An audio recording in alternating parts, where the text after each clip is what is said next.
quick drink is okay, but it's best to be on the safe side when you've got a baby on board, I read on the What to Expect When You're Expecting website. Why? Alcohol enters your baby's bloodstream in the same concentration as yours and takes twice as long to leave it. So whatever you're drinking, your baby's downing one too. Uh-oh. But what about that night out with the girls and a few too many margaritas, a couple of days before you found out you were pregnant? The next sentence continued. It happens to many moms, and what a relief, there's no need to worry. Phew. Wait, what? The rules on my computer screen seemed definitive yet contradictory, vaguely rooted in science yet pulled from the ether. I consider myself a generally calm and sensible person, but just minutes into this pregnancy, I was reeling with paranoia and confusion. I worried that the alcohol I had consumed the night before had already damaged the fragile, sesame seed size, according to Baby Center, life form inside me. One I had spent the last months wondering if my 36-year-old past its reproductive prime body and dusty, cobweb-lined uterus could even support. This was my first clue that over the next 2 years, I would have many more questions than there would be sufficient answers. My hunger for information was insatiable. I turned to books, classics like What to Expect When You're Expecting and the Sears' The Healthy Pregnancy Book and The Baby Book, as well as online communities such as Baby Center, The Bump, and What to Expect. I was looking for guidance, but after hours of reading through posts that used a strange lexicon of acronyms I didn't recognize, BBT, EBM, ICLO, TTC, and texts that felt outdated, I never felt like I was being spoken to, and I still didn't have answers to my questions.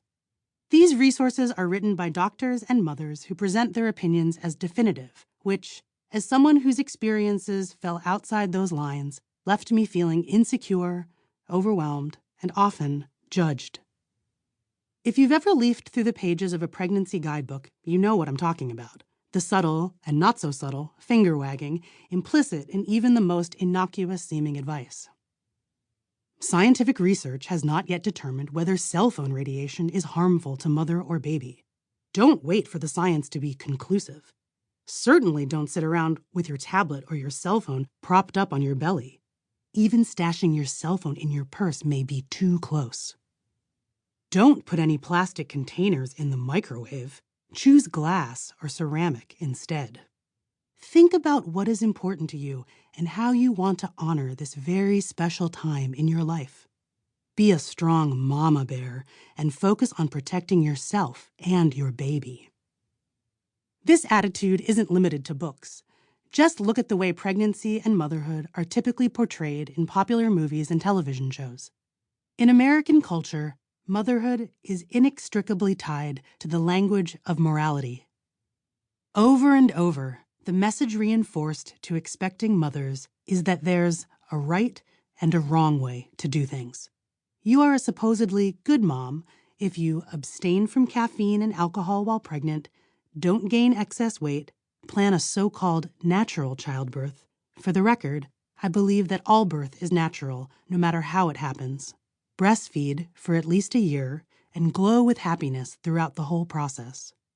You are a bad mom if you have the occasional glass of wine during pregnancy, experience anxiety or ambivalence about having a baby, look forward to an epidural, feed your baby formula, or take a pull off a joint once the kids are in bed because children are exhausting. This cultural standard is so well established that we even joke about it, proudly proclaiming ourselves bad moms when we stray from these expectations. We are trying to reclaim a term that we'd be much better off abandoning. During pregnancy and the first few months of my daughter's life, by far the best advice I received came not from books or websites, but from other pregnant women and new mothers. Some of them were close friends or their older sisters who lived across the country. Others were friends of friends, people I barely knew. In pregnancy and motherhood, we found camaraderie, a feeling that we were in the trenches together. We didn't necessarily have hard science to explain such perplexing phenomena as getting a transverse or breech fetus to turn head down, cluster feeding, perpetually leaky and or saggy breasts and vaginas, and the slow healing of C-section incisions. But we had our own experiences and instincts. We were an army fighting for sanity and information.